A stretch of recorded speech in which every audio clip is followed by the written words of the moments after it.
Hello, my name is Clinton, and I'm here to share games.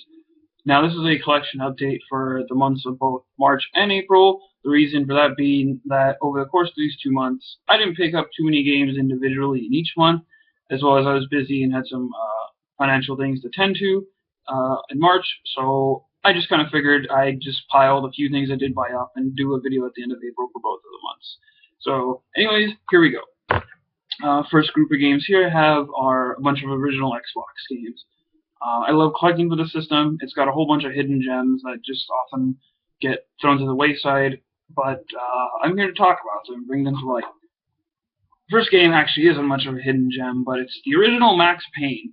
Now, I never played a Max Payne game before, and I've been wanting to try them, so I figured I'd get this. I originally got this at a thrift store a while back, but unfortunately, due to my reluctance to just check the disc, I ended up getting a copy of the game that didn't work. It was only $3 or $4, but I wouldn't have been able to tell because the original disc actually looked like it was in pretty good condition. Excuse me.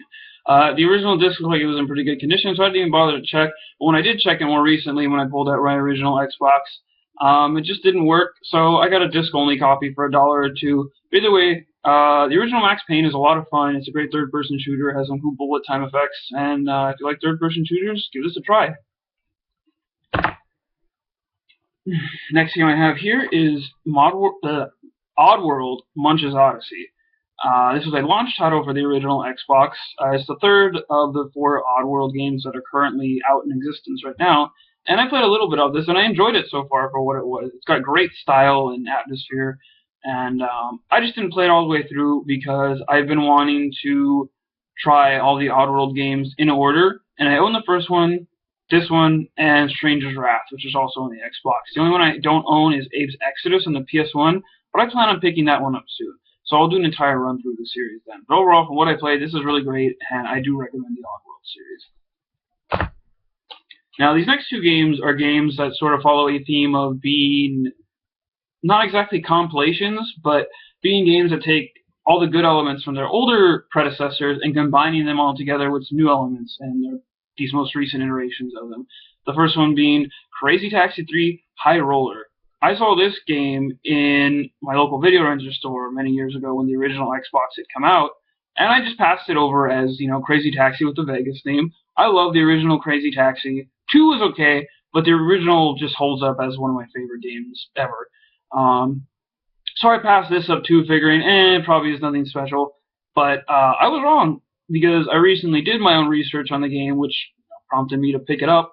And it turns out that this game is not only a Vegas-themed Crazy Taxi, this game has all the levels from the first game and the second game, as well as a bunch of challenge maps, a good mishmash of all the music from the series, all the drivers, and just about anything you could ever want in a Crazy Taxi game, to be honest.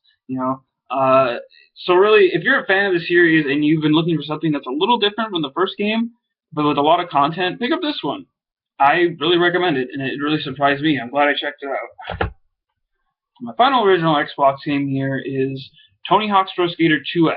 Like Crazy Taxi 3, I saw this in the video store when I was younger as well, and I dismissed it, figuring, it's just Tony Hawk 2 with an X Games theme or some sort of tournament-based version of Tony Hawk 2. But no, I was wrong. It was the full Tony Hawk 2 game with extra levels specifically for this game, as well as all the levels and content from the first Tony Hawk game, all the skaters, still the great creative skater mode, all that good stuff, all packed into one disc.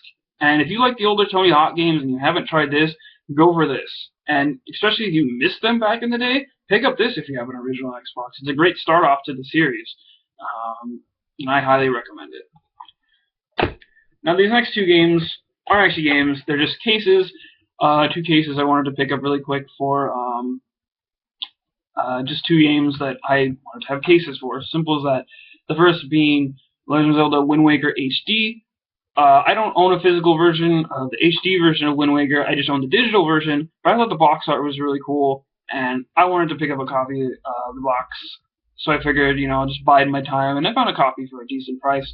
So I'm glad to have this, and the reason I have the digital version is because when I bought my Wii U, I bought the Zelda bundle, which came with a cool controller and some other add-ons, but unfortunately it came with a digital download code, So there was no physical copy. I don't know. That's a little weird for Nintendo, but it is what it is, and I still got a cool case. So everyone wins in the end. Now, next game I actually did own a physical case for, and this is Kingdom Hearts 1.5 HD Remix. But the case that came with this originally didn't fit on the same shelf as my other PS3 games. It was a little taller, I think about this high. But either way, the reason for that because the case also doubled as an art book, and it went in this nice little cardboard sleeve. But still, I thought it would have been nice to have, the official normal case for the game on the shelf. And I think it's some cool artwork as well. So this didn't cost too much either, and now I have a nice case on my shelf for this game. And the final two games I have here are also PS3 games. The first game here is the original Bioshock. Now, I've never played the Bioshock games before playing this one recently when I got it. I played parts of the System Shock games way back on PC, but I didn't finish those either. But I know the Bioshock series is supposed to be a bit of a spiritual successor to those, since Irrational Games made those as well. And I'm liking what I'm playing in this so far. The gunplay mixed up with the little thing is just sliding down. There isn't this cool slipcover. But I like the gunplay mixed in with the plasmids and solving puzzles and all that good stuff. And I think I'm going to enjoy this all the way to the end. I'm probably going to look into the rest of the series as well, since I hear good things about it. But I got this for really cheap. I think about $8 with this cool little foil cover. So if you've never tried Bioshock, I'd say at least go for the first one. It's pretty cool. And the final game is Tekken Tag Tournament 2. I say that 10 times fast. I like the Tekken series. My favorite games are probably Tekken 2 and Tekken Dark Resurrection on the PSP.